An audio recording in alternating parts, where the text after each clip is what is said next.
Hello, and welcome to my podcast, Paige's Guide to HR. My name is Paige, and this is my guide to HR. So today's episode is going to be about understanding disabilities in the workplace, and we're going to focus on migraines. This is part of a series I want to do every few weeks where I'll cover common disabilities that affect people at work. And today I'm talking about migraines because I suffer from them myself. So for this series, I'll only discuss disabilities that I've experienced firsthand, and for other disabilities that I haven't experienced, I'll invite someone who actually has that condition to share their perspective, or any listeners can submit their stories anonymously. You can be anonymous if you want, to help raise awareness. So migraines are listed as a disability, and I've had them since I was in 4th grade, but luckily as I've gotten older, they've become way less frequent. And I used to get them every few months, but now it's down to about once a year. And my last migraine was actually over a year ago, so that's really good. And later I'll discuss some of the factors that have helped me manage my migraines. Migraines are actually very common too. About 1 in 7 people around the world suffer from them. So even if you have just 7 employees, statistically, at least 1 employee might experience migraines. But despite how common they are, migraines are often misunderstood, especially in the workplace. People tend to think that they're just headaches, but anyone who suffers from migraines will tell you it's not just a headache, it's much more than that. And while it's a type of headache, it's like a headache on steroids. It's way more intense and debilitating than just a normal headache. And many people underreport their migraines at work, either because they just don't want to bother others, or they fear their pain or their condition won't be taken seriously by others. So what exactly is a migraine? There are 2 types of migraines. One is migraine with aura, which is the one I have, and migraine without aura. And an aura is spelled A-U-R-A. It's kind of like a warning sign before the actual migraine headache hits. And for me, about 30 minutes before the pain actually starts, my vision gets distorted. It's hard to describe. It's like, you know those wavy lines you see from a heat rising off of a car in the summer? That's kind of what my vision looks like when I get the aura. It's a signal that my migraine is coming, and some people experience other aura symptoms like dizziness beforehand, but vision disturbances are, I think, the most common.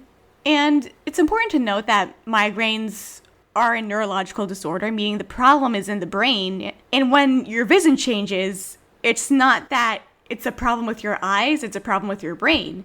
And what's scary about the aura is that it's technically a hallucination.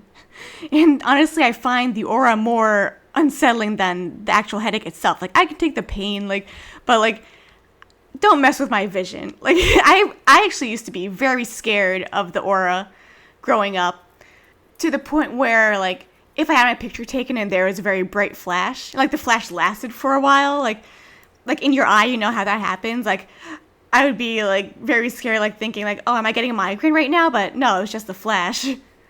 And I'd be very hyper vigilant about it. I think I'd have to double check my vision a lot. Am I actually getting a migraine? Am I getting a migraine right now? Do I have to go hide in a dark room and stop what I'm doing and just rest? Am I about to get a very painful headache right now? So yeah, migraines are very scary. Not that migraine with aura is worse than migraine without aura. It's just very different, and migraines are very different from everybody. Migraines are very different for every person that gets them. And there are many triggers for migraines that, again, can vary from person to person. Everyone is different. And some common triggers include high stress, bright lights. You hear a lot about people talking about the fluorescent lights bother them, loud noises, certain foods I think blue cheese is a trigger, chocolate can be a trigger. Chocolate actually can be a migraine trigger, or it can help the migraine. Again, depends on the person. Because it has caffeine in it, caffeine is either a trigger or it's good for somebody's migraines. Lack of sleep can definitely trigger a migraine, and even changes in the weather or like the barometric pressure, like a dip or an increase in that can trigger a migraine for some people. Dehydration is another common trigger too. Yeah, and especially in the workplace, a lot of these triggers are present, like the fluorescent lights, like I said, high stress levels. In a workplace, if you're working with poor ergonomics, like if you're sitting with poor posture and your neck is bent in unhealthy ways for hours, like that can definitely trigger a migraine for someone prone to them. So how exactly do migraines impact those who suffer from them? Physically, the intense pain is, well, extremely painful. It feels like a drill going into your head. And this can lead to symptoms like nausea and vomiting from the pain. And it takes an emotional toll too. Like frequent migraines can keep you from spending time with your family and friends because you may often find yourself retreating to a dark, quiet room, like frequently for hours, waiting for the pain to pass.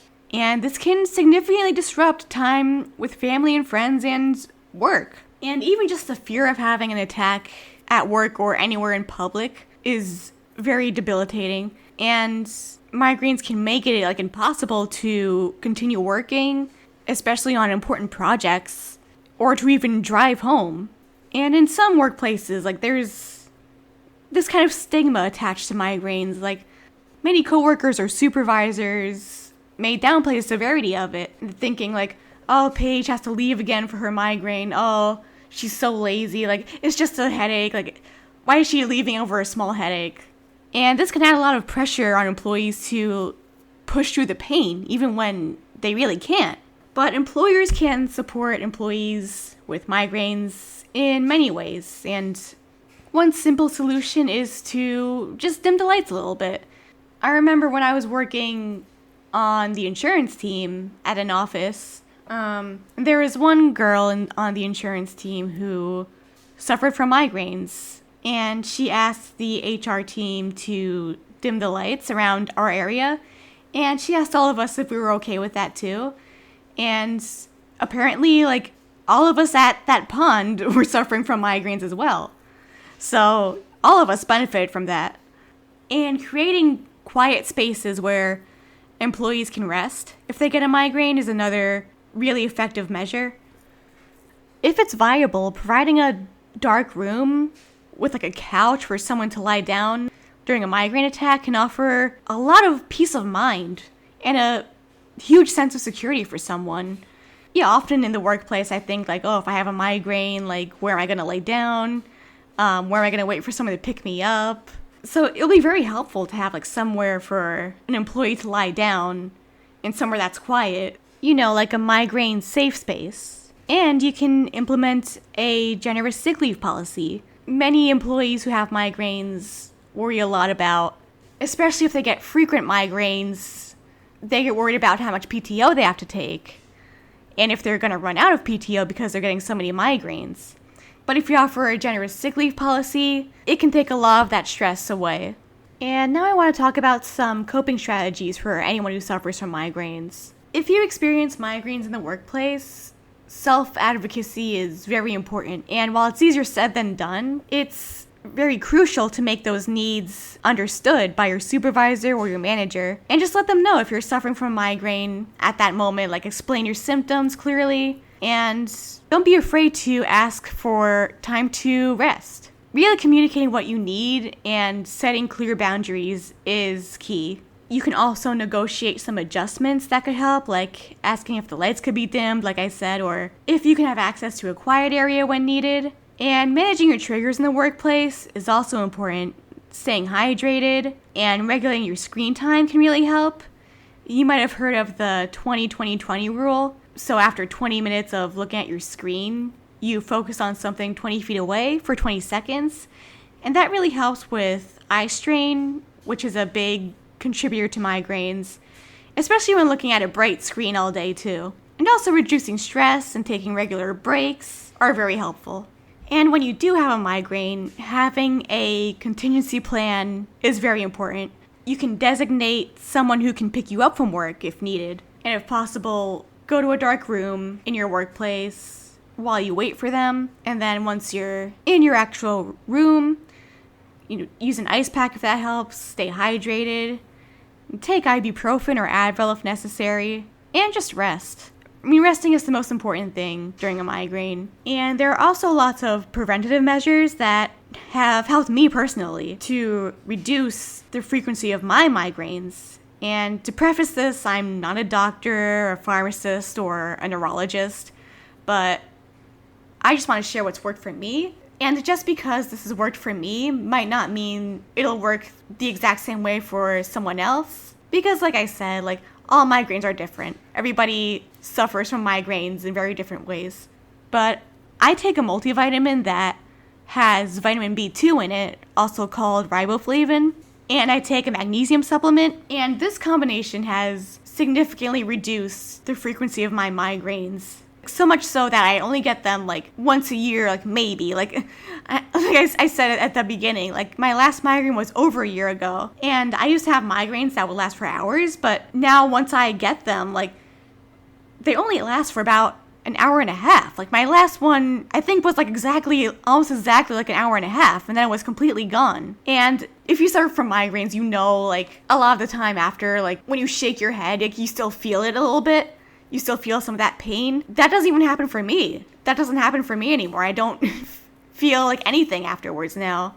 And I really think it was once I started taking the vitamin B2 and the magnesium is when it really started reducing my symptoms so much. And I also practice yoga. I'm a yoga teacher actually, and that has also been very beneficial because it reduces stress and it relaxes the muscles. And those are both key in managing migraines. So those are the three main things that have helped me: the magnesium, vitamin B2, and the yoga. But again, I'm not a healthcare professional, but I just wanted to share these strategies that have made a really big difference for me. So to wrap this all up, understanding and accommodating migraines in the workplace is essential for keeping a supportive environment, especially for your migraine sufferers. And migraines are not just headaches. They're debilitating neurological events that severely impacts someone's ability to function at work and just in everyday life. But employers can make a huge difference by fostering open communication, making simple adjustments to the workplace, and offering flexibility for those that are affected by migraines. And for employees, self-advocacy is important. If you're able to educate people on migraines to help them better understand, that's great. Because many people misunderstand migraines, and they don't mean anything bad, they just genuinely don't know. So educating and advocating is extremely important. By educating others about disabilities like this, we can create workplaces that are more accommodating and understanding. Thank you for tuning in today, and I hope that this episode helps shed some light on the reality of living with migraines and what people go through, especially in the workplace. Stay tuned for future episodes where we'll explore some more disabilities that are often misunderstood. And if you have a story that you'd like to share, feel free to submit it. You can be anonymous or not. And until next time, take care of yourselves and each other. Bye.